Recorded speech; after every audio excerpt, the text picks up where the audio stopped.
Can't give you that one, Chief. You're not even the best Jin in your own city, dog. Welcome back to the channel, everyone. Today I want to talk to you guys about Tekken 8. It gained a little bit of momentum after the announcement of Season 3, even though some players are still skeptical about the whole back to basics things. But generally, when you look around at the players and how they're interacting with the game on the horizon of Season 3, it seems like spirits are kind of up. Everyone's kind of gearing up for what they hope to be a good time. One player noticed that the Season 3 trailer within 13 hours surpassed the Season 2 trailers. You can see the Season 1 trailer with Lydia on the thumbnail, 519,000 views. When you look at the Season 2 trailer, there's two of them. You can look at the one that has the winter update that has 345,000, or you can look at the spring trailer which has 522,000. The Season 3 trailer has already surpassed all of it. 560,000 views. Something that players have said time and time again is that Tekken 8 has potential. And this is why a lot of people was so upset with the game, is because we felt like they were squandering that potential. Tekken 7 beat Street Fighter 5, and Tekken 8 was shaped up to do it again, but they got off to a rocky start. But they can still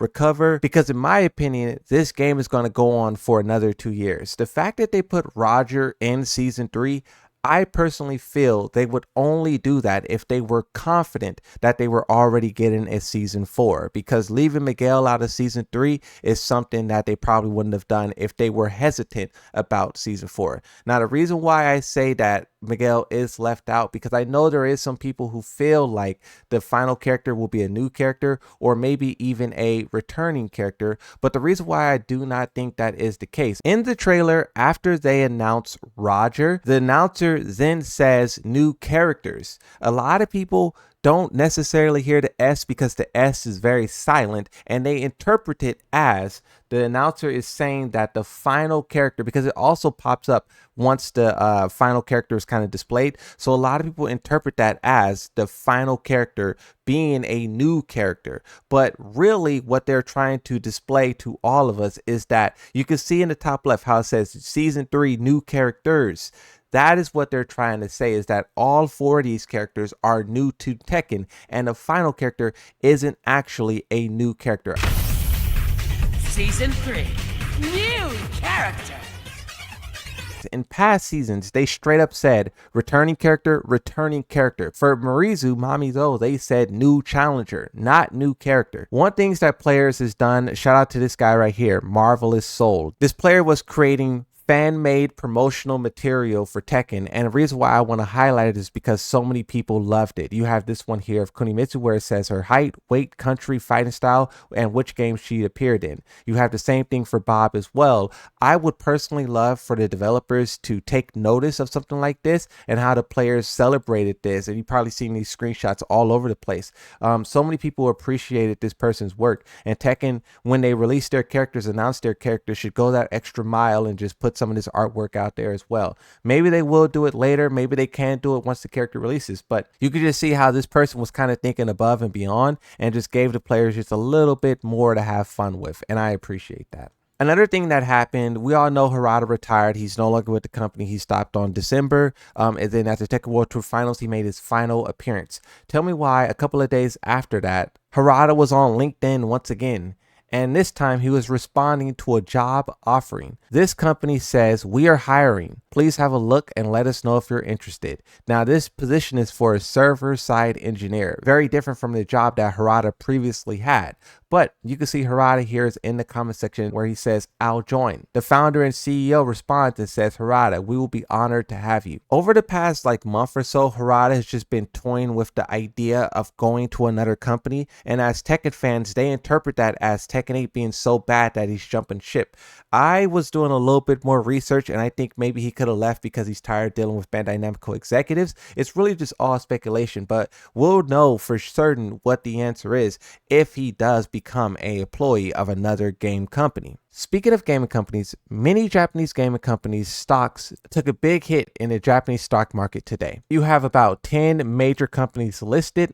Bandai Namco is one of them at a negative 3.4%. I don't know what triggered this, but you know how the companies operate. When they lose money, they try to gain it back through monetization. Hopefully that doesn't happen, but this is something that players should be aware of. I briefly mentioned Tekken 8 move list side across the whole roster and how it's 6,200 attacks in the game, not counting heat enhanced attacks and not counting some throws. This conversation kind of went viral where a lot of people didn't like that Tekken had that many stuff in the game and they wanted it to remove it. Some people kind of celebrated the idea. There was one person who asked why, and I love Speed Kick's response. He says, too many opinions in situations leads to less mind games and more randomness, since the value of identifying specific threats decreases, so we just start playing percentage odds. The more stuff they put into the game, the less likely it is players can learn it all, which means more guessing. In a game where guessing is already kind of the primary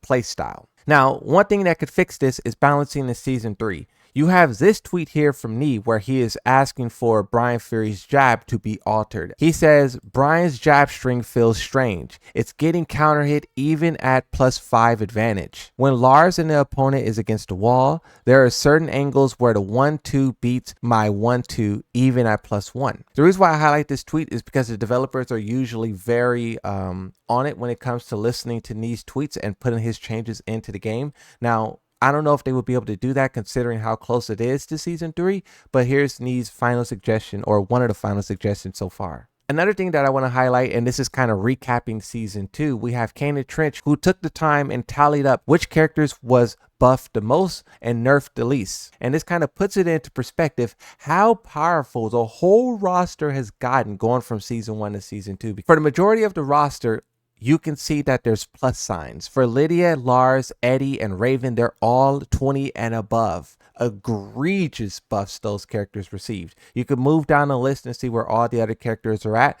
You know, Brian Fury only has 9, Claudio has 10, strongest characters in the game regardless. But then when you look at the second page, you can see that it's Steve, Leo, Panda, etc.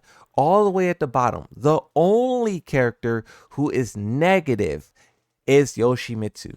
More nerfs than buffs he received. That is quite interesting, but also I would say that Yoshimitsu needs a little bit more work, but all of these characters need a little bit more work, and that's what we're looking forward to for Season 3. Now, with all of the hype and expectations coming back with Season 3, you also got to talk about tournaments, players, numbers. It's going up. You have this team tournament here, which has over 1,100 people showing up to participate. Not only is this tournament going to be lively, but it's a team tournament. The fact that so many players are interested in a team style format, I think it's more than time for Tekken to put something in the game like that. Whether it's a 3-on-3, like kind of how these tournaments operate, something team oriented is definitely yearned for Tekken, and this tournament and also the players' request is proof of it. Evo Vegas released their early leaderboard numbers. Well, actually not numbers, because I guess they seen the way that players were reacting with the Evo Japan numbers